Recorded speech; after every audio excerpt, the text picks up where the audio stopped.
Deuteronomy 5. Summary. Moses tells the current generation of Israel of the covenant made in Horeb. He repeats the 10 Commandments from Exodus 20 with slight variations. Moses recounts how the Israelites at that time feared God and requested that they would stay behind while Moses received the law. Memory verses. Chapter 5, verse 22. These words the Lord spoke to all your assembly at the mountain from the midst of the fire, the cloud, and the thick gloom, with a great voice, and he added no more. And he wrote them on 2 tablets of stone and gave them to me. And chapter 5, verse 29, I love so much because in it we see God's heart for the new covenant.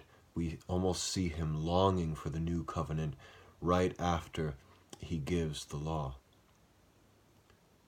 Chapter 5, verse 29 reads, "Oh, that they had such a heart in them, that they would fear me and keep all my commandments always, that it may be well with them and with their sons forever." Deuteronomy chapter 5, translation. And Moses called all Israel and said to them, "Hear, O Israel, the statutes and the ordinances which I am speaking today in your ears, that you may learn them and observe to do them. The Lord our God made a covenant with us at Horeb. The Lord did not make this covenant with our fathers, but with us, with all those of us ourselves alive here today. The Lord spoke to you face to face at the mountain from the midst of the fire. I was standing between the Lord and you at that time, to declare to you the word of the Lord, for you were afraid because of the fire and did not go up the mountain, saying, I am the Lord your God, who brought you out of the land of Egypt, out of the house of slaves. You will have no other gods before me. You will not make for yourself an idol, any likeness of what is in heaven above, or what is on the earth beneath, or what is in the water under the earth. You will not worship them or serve them.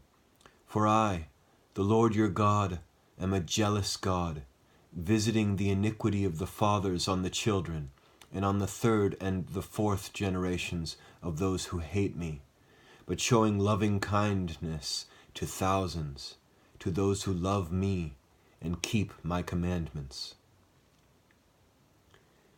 You will not take the name of the Lord your God in vain, for the Lord will not hold him guiltless who takes his name in vain.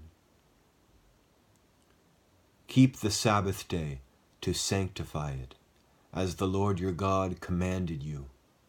6 days you will labor and do all your work, but the 7th day is a Sabbath of the Lord your God. In it you will not do any work, you or your son or your daughter or your male servant or your female servant or your ox or your donkey or any of your cattle or your sojourner who is in your gates, so that your male servant and your female servant may rest as well as you. You will remember that you were a slave in the land of Egypt, and the Lord your God brought you out of there by a mighty hand and by an outstretched arm. Therefore the Lord your God commanded you to keep the Sabbath day. Honor your father and your mother, as the Lord your God has commanded you, so that your days may be prolonged, and so that it may go well with you on the land which the Lord your God gives you. You will not murder, and you will not commit adultery, and you will not steal, and you will not bear false witness against your neighbor, and you will not covet your neighbor's wife, and you will not desire your neighbor's house, his field, or his male servant, or his female servant, his ox or his donkey, or anything that belongs to your neighbor. These words the Lord spoke to all your assembly at the mountain from the midst of the fire, the cloud, and the thick gloom, with a great voice, and he added no more. And he wrote them on 2 tablets of stone and gave them to me.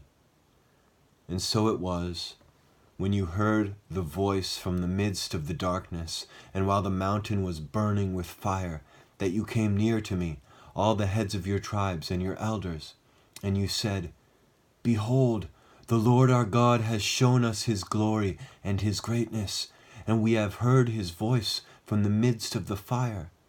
We have seen today that God speaks with man, and yet he lives.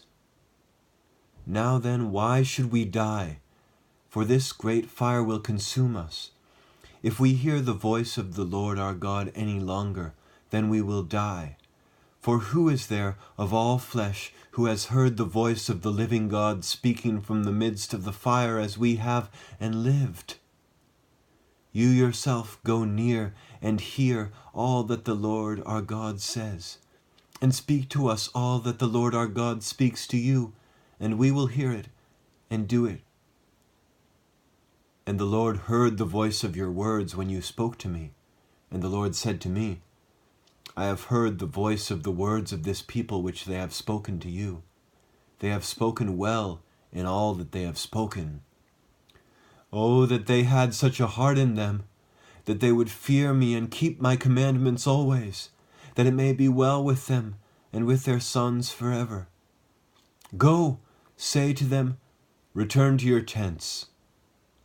But as for you, stand here by me, and I will speak to you all the commandments and the statutes and the judgments which you will teach them, that they may do them in the land which I give them to possess. So you will observe to do just as the Lord your God has commanded you. You will not turn aside to the right hand or to the left. You will walk in all the way that the Lord your God has commanded you, so that you may live, and so that it may be well with you, and so that you may prolong your days in the land which you will possess.